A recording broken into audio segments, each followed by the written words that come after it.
All India Muslim जमात के राष्ट्रीय अध्यक्ष मौलाना मुफ्ती शहाबुद्दीन रिजवी बरेलवी ने मदरसों को नोटिस जारी किए जाने पर कड़ी प्रतिक्रिया दी है।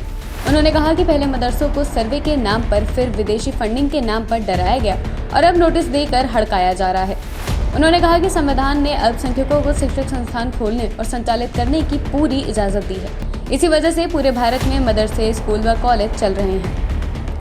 मौलाना ने कहा कि शिक्षा विभाग ने जिन मदरसों को नोटिस दिया है वो संविधान के विरुद्ध है।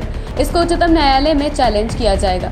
शिक्षा विभाग का मदरसों पर 10,000 रुपए जुर्माना लगाने का अधिकार नहीं है, उनको सिर्फ मान्यता देने का अधिकार है। उन्होंने कहा कि होना तो ये चाहिए था कि जिन मदरसों की मान्यता नहीं है उनको मान्यता दिए जाए, जिनके मानक पूरे नहीं हैं मानक पूरे कराए जाएं, शिक्षा की गुणवत्ता का ख्याल रखा जाए। मगर ये सब ना करके शिक्षा विभाग मनमानी करने पर उतरा हुआ है ताकि मदरसों की संचालन करने वाली समितियां भयभीत होकर मदरसे बंद कर दें।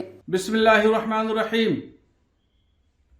शिक्षा विभाग उत्तर प्रदेश ने कई जिलों में मदरसों को नोटिस जारी किया है और उसमें नोटिस में कहा है कि अगर आप पास मानता नहीं है और चलाया, मदरसे को चालू रखा तो 10,000 रुपया जुर्माना लगा दिया जाएगा, और वो भी प्रतिदिन।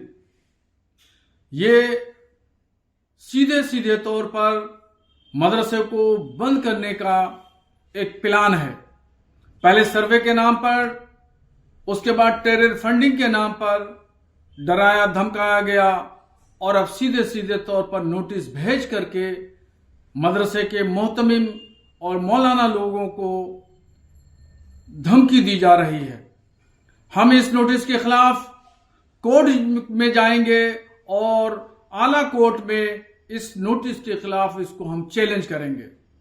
ये एक मुजफ्फरनगर का मामला नहीं, बल्कि बहराइच, फतेहपुर, कौशाम्बी, कई जिलों में इस तरीके से मदरसों को मौखिक रूप पर नोटिस दे करके डराया और धमकाया जा रहा है। जबकि शिक्षा विभाग को यह जानना चाहिए कि संविधान ने अल्पसंख्यकों को इस बात की इजाजत दी है कि वो अपने तालीमी इदारे कायम करें और उसका संचालन करें।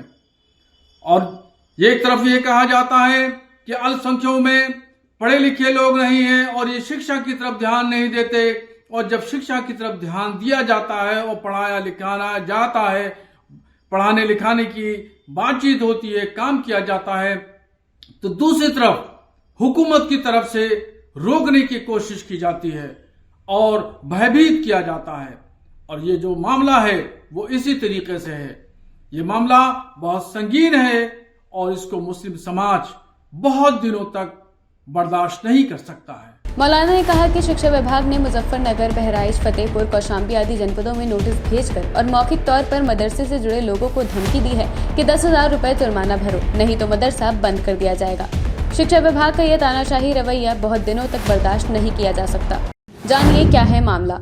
सरकार द्वारा प्रदेश के सभी मदरसों के सर्वे के बाद एक बार फिर मुजफ्फरनगर में मदरसे चर्चाओं में हैं। कारण है कि शिक्षा विभाग द्वारा मुजफ्फरनगर के लगभग 1 दर्जन से ज्यादा मदरसा संचालकों को एक नोटिस जारी करते हुए ये पूछा गया है कि अगर उनका मदरसा निःशुल्क और अनिवार्य बाल शिक्षा अधिकार अधिनियम 2009 के अध्याय 4 की धारा 18 के अनुसार मान्यता प्राप्त है तो मदरसे की मान्यता संबंधित अभिलेखों में 3 दिन के अंदर उपलब्ध कराएं। यदि आपका मदरसा मान्यता प्राप्त नहीं है तो आपके विरुद्ध कानूनी कार्रवाई की जाएगी। साथ ही आपकी मदद से या विद्यालय को आरटीओ एक्ट के तहत कार्रवाई की जाएगी। यदि मदरसा खुला पाया गया तो प्रतिदिन 10,000 रुपए का जुर्माना भी आप पर लगाया जाएगा। बेसिक शिक्षा विभाग से नोटिस मिलने के बाद सभी मदरसा संचालकों में हड़कंप मच गया है।